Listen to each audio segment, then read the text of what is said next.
Bueno, siguiendo con la temática de la bioquímica de los carbohidratos, este es el tercer video dedicado a monosacáridos, que vamos a tratar en este video las propiedades físicas como el estado físico, porque se encuentran unos en estado sólido líquido, la solubilidad, específicamente por qué los monosacáridos son solubles en agua, vamos a hablar por qué tiene ese sabor característico a dulce, perdón, y las propiedades químicas como la reducción que te generan alcoholes y en relación porque generan por ejemplo cataratas, las oxidaciones que te generan ácidos y por último las capacidades reductoras que es importante en el laboratorio.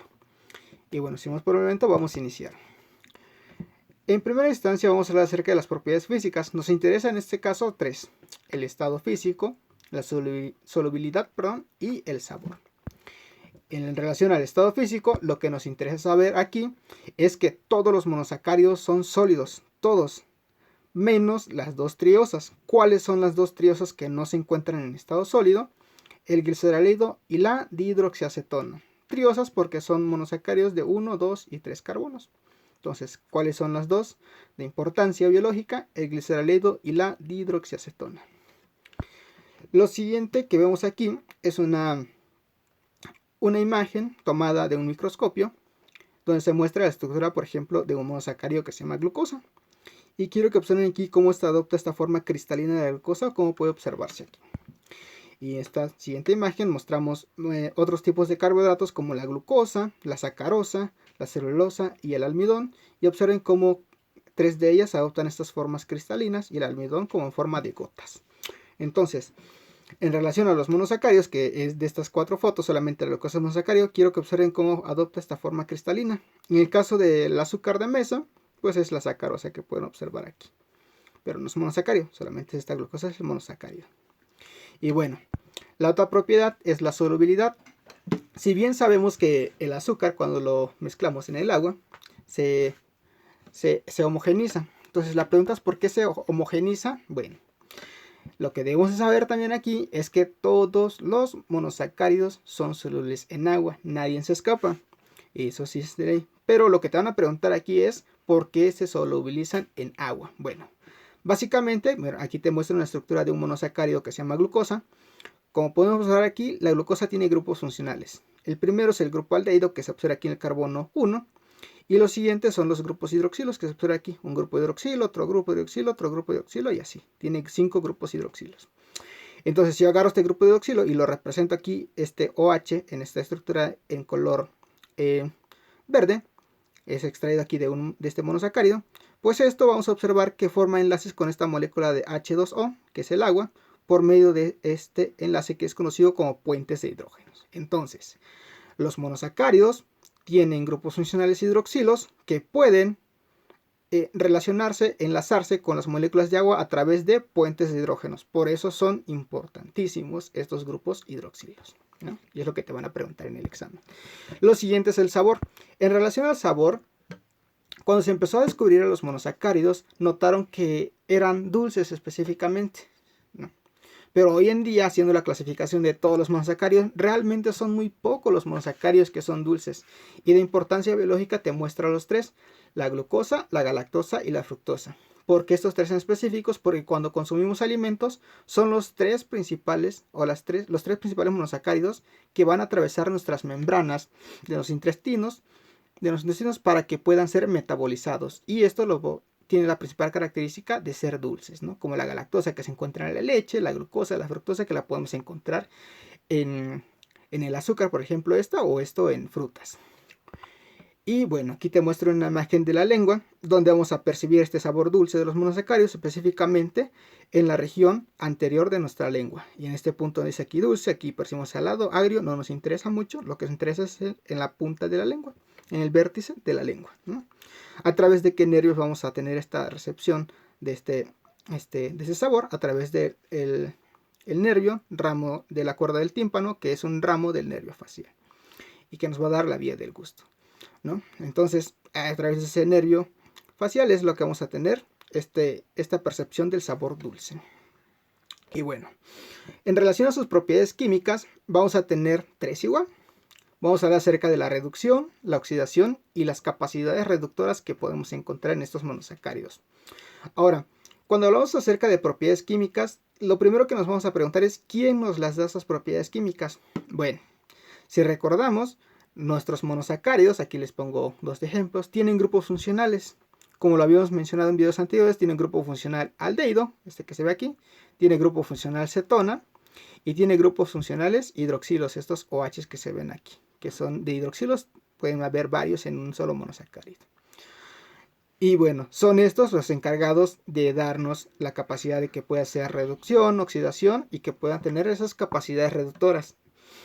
Pero para que me entienda, vamos a hablar acerca de la primera propiedad química, que es la de reducción. Cuando nosotros hablamos que una molécula se va a reducir, estamos hablando de que le va a pasar una de tres cosas. Que esta molécula cuando se reduzca va a ganar electrones, o va a ganar hidrógenos, o va a perder oxígenos. En el caso de los monosacáridos, ¿qué es lo que pasa? Pues los monosacáridos cuando se reducen van a ganar específicamente hidrógenos. Y vemos los ejemplos. En los ejemplos que les muestro aquí, que están aquí, como pueden observar, este es un monosacárido, este es otro monosacárido. ¿Qué es lo que pasó aquí? Lo que ven en rojo es la ganancia de hidrógenos como los había mencionado, ¿no? Pero lo que nos interesa aquí, lo que te preguntan en tu examen es quién se reduce o qué grupo funcional se reduce en los monosacáridos. Específicamente el aldehído o la acetona. Son esos dos grupos funcionales que van a reducir, que se van a reducir, ¿no? Y bueno, ¿qué es lo que vamos a tener? Pues que tenemos el grupo aldehído o cetona. En este caso, por ejemplo, está la glucosa. Tenemos aquí nuestro grupo funcional aldehído. Va a venir una enzima, esta es la enzima aldolasa reductasa en este caso. Ataca este grupo funcional, lo que hace que gane grupos hidrógenos. Entonces ganó hidrógenos, haciendo que este grupo funcional aldehído desaparezca y dé origen a grupos funcionales hidroxilos. Otra vez, tenemos a mi glucosa, ¿no? Por ejemplo, y como dijimos, ¿quién se reduce? Los grupos funcionales aldehído cetona. En este caso tenemos aldehído, por medio de una enzima lo va a atacar y va a hacer que este grupo aldehído gane hidrógenos. Y cuando ganó hidrógenos va a hacer que este grupo funcional aldehído desaparezca y aparezca un grupo funcional hidroxilo. Y eso es conocido como alcoholes. Entonces, de ser un monosacárido va a pasar a hacerse un alcohol. Y ahorita vamos a ver su importancia más adelante. Y bueno, los ejemplos que te van a preguntar a ti van a ser los siguientes.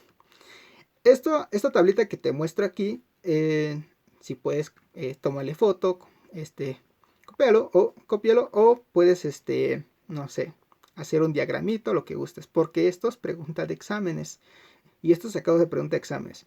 En el primer ejemplo tenemos que la glucosa, la fructosa y la sorbosa pueden pasar de ser, estos son monosacáridos, pasan a ser un alcohol que se llama sorbitol. Y este sorbitol, cuando se presenta por ejemplo, en pacientes que tienen diabetes, genera cataratas, que lo vamos a comentar más adelante.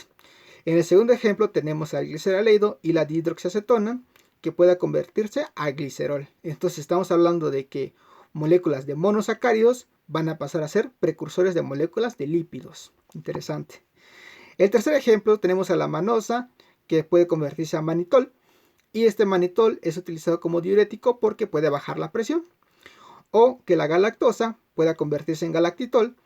Y esto en pacientes que tienen galactosemia, es una enfermedad que se llama galactosemia, que tiene la deficiencia de la galactosinasa, les puede inducir cataratas, que lo vamos a comentar más adelante, ¿no? Y también tenemos en el cuarto ejemplo y último a la xilulosa, que puede convertirse a xilitol, que es conocido como azúcar de abedul, y es utilizado en odontología, ya que este azúcar de abedul no pueden metabolizarlo las bacterias y pues ya, así de esta forma se puede evitar la caries. En el caso de la ribosa se convierte a ribitol y esto es una parte de la estructura de la vitamina B12. Entonces vemos aquí que todas estas estructuras de monosacáridos que se reducen forman alcoholes como el sorbitol, glicerol, manitol, galactitol, xilitol, ribitol. Observen que se llaman alcoholes porque todos terminan en ol, ¿no? Entonces, es lo que te van a preguntar en el examen. Pero quiero que veas el ejemplo más a fondo. Ya hablamos acerca de esto, ahora vamos a hablar acerca de este. El gliceraldehído, como pueden observar aquí, esta estructura. Entonces tiene su grupo funcional aldehído. Se reduce, ¿no? Porque se reduce. ¿Y qué dijimos que va a pasar cuando se reduce? Va a ganar hidrógenos, ¿no? Entonces aquí tiene un hidrógeno. Y la siguiente molécula que se convirtió fue en glicerol, haciendo que ya no tenga un hidrógeno nada más, sino que tenga dos hidrógenos más.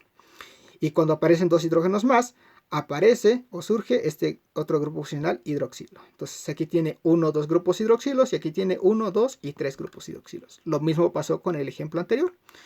La glucosa tiene 5 grupos hidroxilos inicial, 1, 2, 3, 4 y 5 grupos hidroxilos.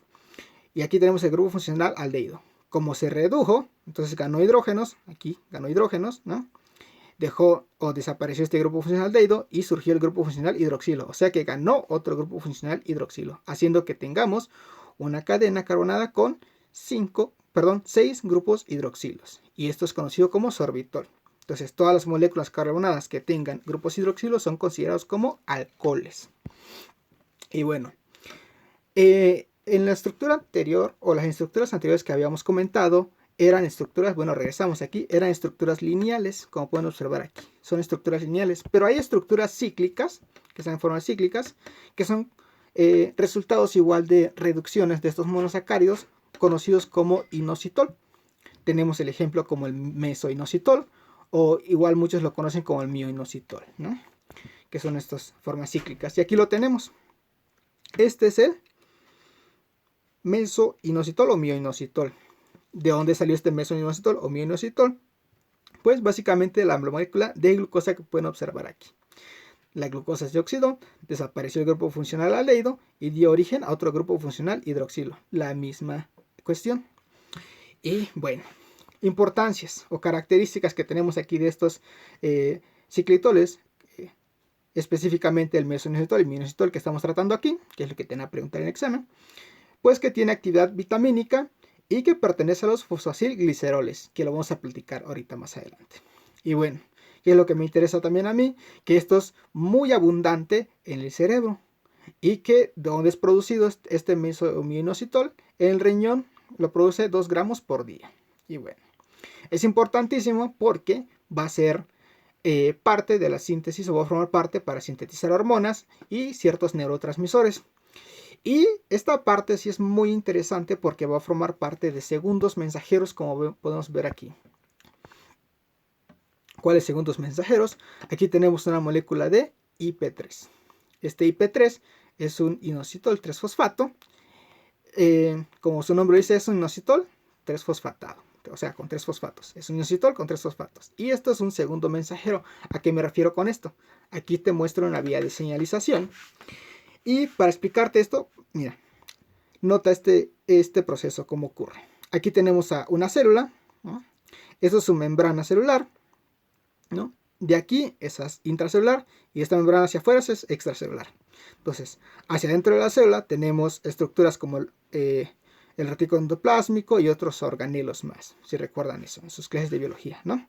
Y bueno, en la membrana celular tengo una molécula que se llama PIP2, que significa fosfatidil mioinositol bisfosfato. Como su nombre lo dice, mioinositol. ¿Dónde está este mioinositol que estamos tratando aquí? Es este puntito rojo que marca aquí. Este mioinositol, a través, fosfatidil mioinositol bifosfato, a través de la fosfolipasa C, que es esa estructura que se nota aquí, reaccionan y hace que libere este mioinositol, esta cosita roja que ve aquí. Entonces, de pasar a ser fosfatidil mioinositol bisfosfato, se rompen dos. Se rompe en un diacilglicerol y se rompe en un IP3. Entonces, este inositol 3-fosfato, que es este inositol con 3 fosfatos, lo que va a hacer es, va a viajar por dentro de la célula y va a encontrar al retículo endoplásmico. En el retículo endoplásmico, ¿qué va a hacer? Va a inducir a que libere calcio para hacer otras funciones biológicas que en este momento no nos interesa. Pero es importantísimo, ya que este inositol, que está 3-fosfatado y se llama fosfoinositol 3-fosfato, perdón, lo que hace dentro de la célula es hacer que libere calcio. Y ahí vemos la importancia de este tipo de moléculas y estudiarlos. ¿De dónde surgió este inositol? Pues a través de la glucosa que se redujo, ¿no? Haciendo que ganara, ¿qué? Hidrógenos. Y esa ganancia de hidrógenos hizo que aparecieran estos grupos hidroxilos. Y ya ven cuál es la importancia que tenemos en este tipo de procesos. Que en otros videos sí me gustaría platicarlo más a detalle. Y ya ustedes me dicen en los comentarios si lo quieren. Y bueno, la otra importancia es la vía de sorbitol aldosa reductasa. En la vía sorbitol aldosa reductasa tenemos que a través de la glucosa formamos una molécula que se llama sorbitol, un alcohol que se llama sorbitol. Entonces la glucosa, igual tenemos el grupo funcional aldehído, gana hidrógenos, como podemos observar aquí, y forma un grupo funcional hidroxilo. Tenemos, de pasar a 5 grupos funcionales hidroxilos, tenemos 6 grupos funcionales hidroxilos, y eso es conocido como sorbitol. Es un tipo de alcohol. Y si recordamos, si nosotros en un sistema biológico tenemos alcohol, ¿qué es lo que hace? Atrae agua. Por eso nosotros cuando bebemos lo que hacemos es deshidratarnos, porque el alcohol nos quita el agua, ¿no? Y bueno, ¿qué es lo que va a pasar con este sorbitol? Pues que en el cristalino hay una enzima que se llama aldosá reductasa, que es la que se encarga de hacer glucosa a sorbitol. En pacientes diabéticos esto es muy grave, ya que si tienen un estado hiperglicémico, hay mucha glucosa y por lo tanto empieza a convertir mucho sorbitol. Hay un cúmulo de sorbitol, y como hay un cúmulo de alcohol en ese cristalino, ¿qué es lo que va a pasar con los grupos hidroxilos? Empieza a meter agua, a meter agua, y lo que genera una opacidad en el cristalino que es conocido como cataratas. Y bueno, obviamente se puede regular por medio de la sorbitol deshidrogenasa, que convierte el sorbitol en fructosa en un estado normal, pero en un paciente diabético puede ocurrir este fenómeno de convertir mucha glucosa a sorbitol. Y bueno, la siguiente propiedad físico-química es la de oxidación. Entonces, yo aquí tengo mi molécula otra vez, la glucosa, que podemos observar aquí, ¿no? Con su grupo funcional aldehído, sus grupos hidroxilos. Si este monosacárido se va a oxidar, va a pasarle una de tres cosas igual. Si se oxida, va a perder electrones, o va a perder hidrógenos, o va a ganar oxígenos. En este caso, ¿qué le pasa a los monosacáridos? Tienen ganancia de oxígenos. Entonces, como está así, pues vamos a explicarlo, ¿no? Entonces, lo primero que debemos de preguntarlo es, ¿qué grupos funcionales se oxidan? Tenemos tres opciones que se pueden oxidar los monosacáridos. La primera opción es que se oxiden, o sea, que gane oxígeno el grupo funcional aldehído, que está aquí, o que gane oxígeno el grupo hidroxilo primario terminal, que se refiere con primario terminal, que este grupo hidroxilo terminal, o sea, del sexto carbono, gane también un oxígeno. O en tercera instancia puede que ambas ganen oxígeno, ya sea el grupo funcional aldehído o el grupo funcional hidroxilo del carbono terminal. Entonces, estas tres opciones de oxidación me da tres tipos de derivados de estos monosacáridos. Y como ganó oxígenos, van a formar moléculas ácidas, y por eso van a ser llamados como ácidos. El primero va a ser los ácidos aldónicos, el segundo va a ser los ácidos sacáridos, y el tercero va a ser ácidos urónicos. Y bueno, pasemos a analizar estos ácidos. Dijimos que tenemos ácidos que el primer tipo era aldónico. La principal característica de esta formación de ácidos aldónicos es que yo tengo mi monosacárido, y el grupo funcional que va a ganar oxígeno va a ser el grupo aldehído. Entonces los aldónicos, ácidos aldónicos, ganan oxígeno en el grupo funcional aldehído, o sea, el grupo aldehído es que se oxida. Y aquí te tengo unos ejemplos. Si yo tengo la glucosa y lo hago reaccionar con hipoclorito, forma un ácido aldónico que va a ser conocido como ácido glucónico. Y si es galactosa, igual va a formar un ácido, pero como es galactosa, va a ser conocido como galactónico. Entonces aquí yo tengo mi molécula de glucosa con su grupo funcional aldehído normal. Lo que pasó es que se oxidó, o sea, ganó oxígeno. Entonces cuando gana oxígeno pasa a ser de grupo funcional aldehído a un grupo funcional carboxilo. Y el grupo funcional carboxilo, si recordamos en sus clases de química orgánica, da la principal característica de hacer moléculas ácidas, ¿no?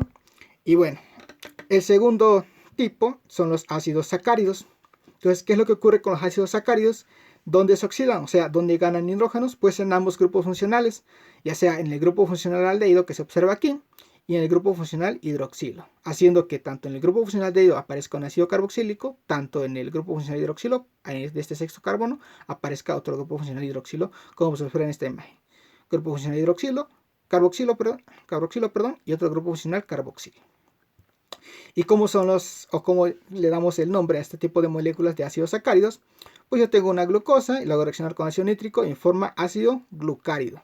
La galactosa, ácido galactárido. Y el tercer ejemplo que tenemos son los ácidos urónicos, que estos en específico, ¿cuáles son los grupos funcionales que se oxidan? El grupo funcional hidroxilo del carbono terminal, este que está aquí. Entonces este grupo hidroxilo va a ganar también un oxígeno, haciendo que pase de ser grupo funcional hidroxilo a grupo funcional carboxilo, o sea, un COOH. Y como les damos nombre, pues si es una glucosa, por ejemplo, se llama ácido glucurónico. Y esa es la importancia y si es como lo vamos a identificar cada uno. Si tenemos ácidos aldónicos, su terminación va a ser ónico. Si tenemos ácidos sacáridos, su terminación va a ser árido. Si tenemos ácidos de tipo urónico, su terminación va a ser orónico. Y así es como vamos a identificar cada uno de estos tipos de moléculas y sus productos que generan acerca de que tenemos un monosacárido y se oxida. Y por último tenemos la propiedad físico-química de que los monosacáridos tienen capacidades reductoras. Ojo, ¿qué es lo que pasa con eso? ¿No? ¿O qué es lo que sucede? Tenemos que mi monosacárido en un medio alcalino es altamente reductor. Si recordemos cuando abordamos el tema de que los monosacáridos se reducen, ¿cuáles son los grupos funcionales que se reducen? Pues el aldehído y la acetona. Esto es importantísimo porque aquí vamos a ver una aplicación clínica de laboratorio. Y bueno, ¿cómo yo voy a demostrar que mis azúcares a través de sus grupos funcionales aldehído y acetona pueden reducir? Pues básicamente lo han hecho con el ion cúprico. Entonces el ion cúprico, cuando hacemos la mezcla, lo encontramos en color azul y va a formar un precipitado en color rojo, que va a ser el ion cuproso. Entonces vamos a ver los ejemplos aquí. En el laboratorio van a ser dos tipos de reacciones, ya sea la reacción de Fehling o la reacción de Benedict. En ambas reacciones se ocupan monosacáridos, que todos los monosacáridos son reductores porque tienen sus grupos funcionales aldehído acetona.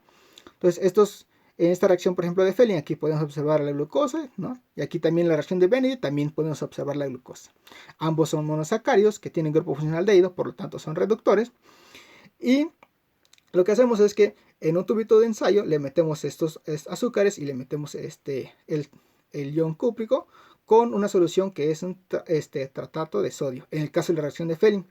En el caso de la reacción de Benedict, le vamos a meter igual tu monosacárido reductor, le metemos igual tu ion cúprico y tu ácido cítrico. ¿Cuál es la principal característica? Que cuando mezclamos estas sustancias, vamos a observar que se van a encontrar en color azul como se ven aquí.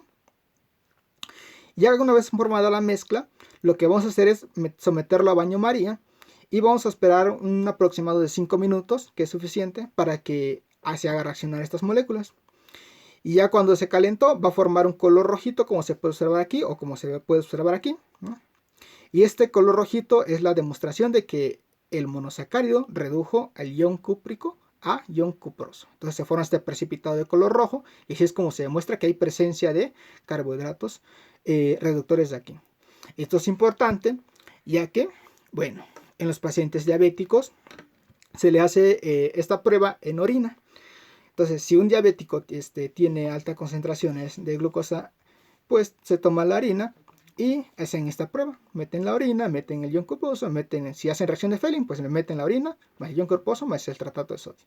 Si es reacción de Benedict, igual meten la orina, meten el ion cúprico y meten el ácido cítrico. Entonces lo calientan en baño María. Ya si da un color rojo es que quiere decir, bueno, es positivo y si tiene presencia de glucosa en sangre. Pero puede hacer que ese paciente sea negativo, entonces me va a dar una reacción, en este caso reacción de Fehling negativa. Y de estar azul lo caliento y va a estar o permanecer en el mismo estado azul, que quiere decir que no hay presencia de estos azúcares reductores. Y lo siguiente es que todos los monosacáridos son reductores porque tienen libre su grupo funcional aldehído o cetona. Y lo que te van a preguntar en el examen, lo que suele siempre preguntar, es que no hemos visto, yo sé, el tema de disacáridos, pero hay dos disacáridos que no muestran estos grupos funcionales aldehído cetona libres, que es la sacarosa y la trealosa.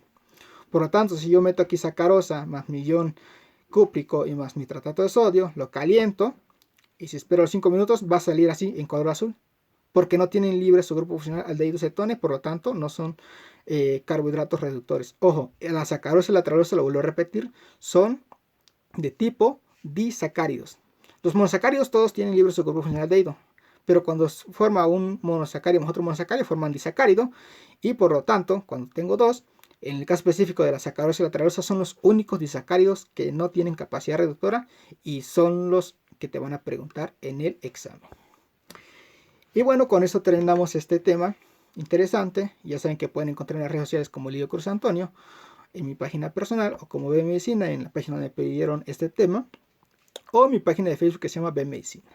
Si quieren el material, igual escríbanme por ahí, ya les digo o les mando el material para que puedan utilizarlo en alguna presentación o ya sea para estudiar.